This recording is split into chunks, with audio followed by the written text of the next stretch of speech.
Exit poll के मुताबिक देश में फिर एक बार प्रधानमंत्री मोदी की लहर है। इस बार यह लहर उन राज्यों में भी दिख रही है जहां बीजेपी पिछली बार चूक गई थी। और ऐसा ही एक राज्य है पश्चिम बंगाल, जहां इमोशन, एक्शन और थ्रिलर के बीच बंगाल की मंगल पिक्चर एक बड़ी कहानी कह रही है।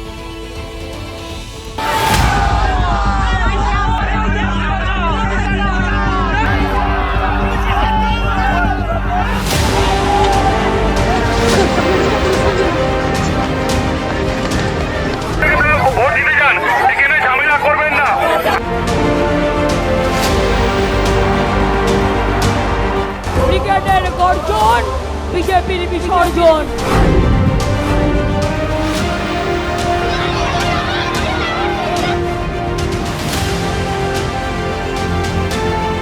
बहुत बड़ा उलटफेर में से कहूंगा, पश्चिम बंगाल में आंकड़ों में भारी बढ़त मिलती हुई दिख रही है। इस एग्जिट पोल के मुताबिक आपका ये स्नेह ये साफ साफ संदेश दे रहा है, फिर एक बार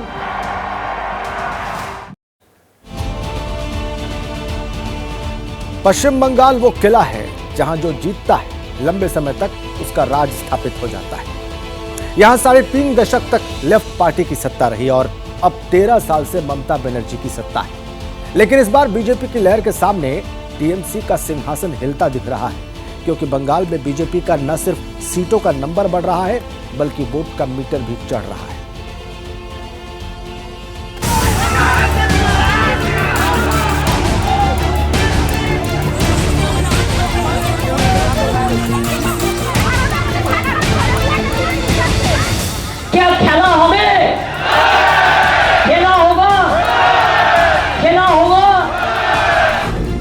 पश्चिम बंगाल में ममता बनर्जी कई सालों से खेला होबे का नारा दे रही हैं।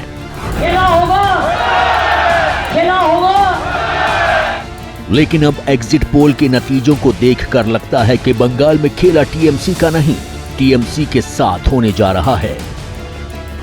एबीपी न्यूज सी वोटर के एग्जिट पोल में पश्चिम बंगाल की 42 लोकसभा सीटों में से बीजेपी को इस बार 23 से 27 सीटें मिलती दिख रही हैं। वहीं टीएमसी को 13 से 17 और कांग्रेस को 1 से 3 सीट मिल सकती हैं। अगर ये आंकड़े 4 जून को नतीजों में तब्दील हुए तो ममता बनर्जी और उनकी पार्टी के लिए किसी बड़े सेटबैक से कम नहीं होगा। 2024 के लोकसभा चुनाव में एनडीए एक कमाल करने जा रहा है। एग्जिट पोल के जो आंकड़े सामने आ रहे हैं, अगर वो नतीजों में बदलते हैं तो नया इतिहास बीजेपी रचेगी। 2014 में 2 सीट थे, 2019 में 18 सीटें हुई और अब एग्जिट पोल के नतीजे बता रहे हैं कि 2024 में एनडीए यानी कि बीजेपी की अगर हम बात करें, एनडीए की बात करें तो ये जो सीटों का आंकड़ा है 23 से 27 तक पहुंच सकता है, जबकि टीएमसी की यहां पर बड़ी गिरावट देखने को मिल रही है और 13 से 17 सीट पर ही आ रही है। हालांकि टीएमसी और इंडिया गठबंधन के दूसरे सहयोगी एग्जिट पोल को ये कहते हुए खारिज करने में लगे हैं कि नतीजे इससे एकदम अलग होंगे। एनडीए 2 जो बना मोदी जी के नेतृत्व में दूसरी बार 2019 में, उसको सबक सिखाने वाली वोट है ये वोट। 4 तारीख को जब नतीजे आएंगे तो इसके जो नतीजे होंगे चौंकाने वाली होंगे। सबसे बड़ा जो चुनाव का अनुमान था, एग्जिट पोल का अनुमान था वेस्ट बंगाल के मामले में। अब एक टीवी चैनल ने बीजेपी को 121 दिया था, दूसरे ने 148 दिया था, तीसरे ने 115 दिया था, चौथे ने 185 दिया था, पांचवें ने 132 दिया था, छठवें ने उनको 115 दिया था, सातवें ने 160 दिया था, आठवें ने 192 दिया था, नौवें ने 185 दिया था और 10वें ने 135 सीट दिया था। ये वेस्ट बंगाल का एग्जिट पोल है। सारे के सारे नतीजे बिल्कुल बुरी तरीके से ध्वस्त हुए, गलत साबित हुए और मात्र 77 सीट बीजेपी की आई।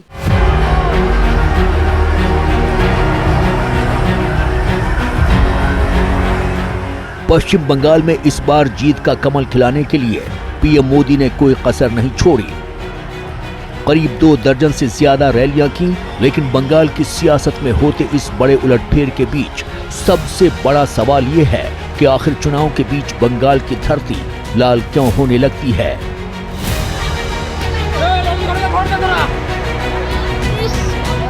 क्योंकि 1 जून को जब आखिरी चरण के लिए देश की 57 सीटों पर मतदान हो रहा था तब पश्चिम बंगाल हिंसा से लाल हो रहा था। जादवपुर के भगवानपुर में हिंसा इस कदर भड़की कि पूरा इलाका बम से धुआं धुआं हो गया। सड़कों पर कई देसी बम बिखरे पड़े थे। भीड़ को काबू में करने के लिए सुरक्षा बलों को बल प्रयोग करना पड़ा। संदेश खाली में शुक्रवार रात शुरू हुई हिंसा शनिवार सुबह मतदान शुरू होने के बाद भी जारी रही। बैरकपुर में बीजेपी कार्यकर्ता के घर के बाहर बम फटने की खबर आई। पश्चिम बंगाल के नादिया में बीजेपी कार्यकर्ता हफीजुल शेख की गोली मारकर हत्या कर दी गई। हफीजुल ने कुछ समय पहले ही बीजेपी का दामन थामा था। पश्चिम बंगाल में हिंसा और राजनीति एक दूसरे के पूरक हैं। जब भी बंगाल में राजनीति की बात होती है, पहले वहां की सियासी हिंसा की चर्चा होती है, लेकिन इस बार हिंसा ने सारे रिकॉर्ड तोड़ दिए। बंगाल में आखिरी चरण का मतदान भी बवाल के साथ समाप्त हुआ और इस बार यहां पर केंद्र था बशीरहाट, जहां के संदेश खाली में पूरे दिन हंगामा होता रहा। लाठी डंडे चले, यहां तक कि फायरिंग की खबरें भी सामने आईं। लेकिन ऐसा नहीं है कि केवल समापन ही बवाल के साथ हुआ। शुरुआत इसकी 17 मार्च को हो गई थी, यानी कि पहले चरण की वोटिंग के 2 दिन पहले। कई लोकसभा क्षेत्र ऐसे हैं जहां पर हंगामा होता रहा, मारपीट होती रही, मारपीट का सिलसिला चलता रहा और हालात यहां तक आए कि ईवीएम को पानी में फेंकने तक की बातें सामने आ गईं। क्योंकि बंगाल में जब जब हिंसा भड़की है, बीजेपी और टीएमसी दोनों एक दूसरे के निशाने पर रहे हैं। लेकिन एक सच ये भी है कि ममता बनर्जी ने बीजेपी को चेताने और अपने कार्यकर्ताओं को उकसाने का कोई मौका नहीं छोड़ा। जब बात बंगाल में सीएए को लागू करने की आई तो ममता बनर्जी ने खुलकर इसका विरोध किया। रूल्स नोटिफिकेशन में अगर हम देखेंगे कि ये डिप्राइव कर रहा है लोगों का अधिकार को, तो हम उसको खिलाफ में लड़ेंगे। लेकिन अभी चुनाव जब आते हैं, एक कुछ गाप गप पकड़ते हैं, ये भी एक गाप गप है, लेकिन असली फौजा किसी को नहीं मिलेगा। सीएए का इतना विरोध क्यों किया? सीएए को लेकर इतना झूठ क्यों बोला? इतना झूठ क्यों फैला रहे हैं? सभी शरणार्थियों को आन बान शान के साथ भारत की नागरिकता मिलेगी, ये मोदी की गारंटी है।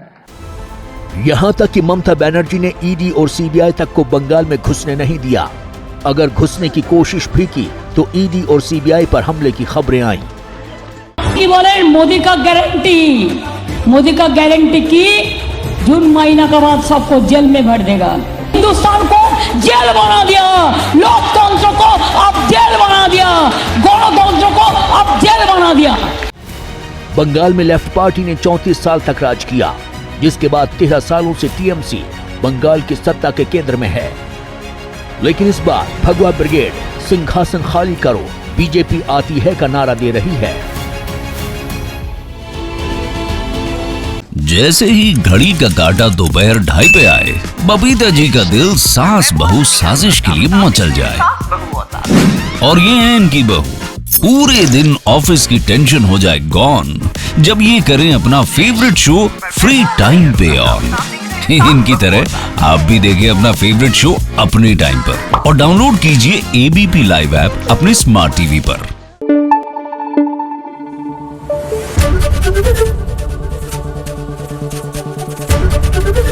एबीपी न्यूज आपको रखे आगे।